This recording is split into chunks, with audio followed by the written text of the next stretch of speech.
Step 1. First unscrew the pre-installed screws on the bracket. Step 2. Clip the quick release bracket onto the handlebar. Step 3. Insert the 4 mounting screws and tighten them evenly. If the handlebar is thin and the fit is loose, add the supplied gaskets before tightening.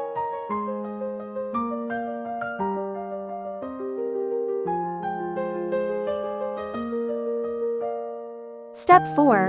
Align and tighten the lower support screws. Step 5.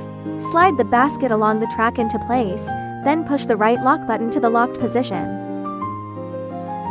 Step 6. Insert the support bars into both sides of the basket.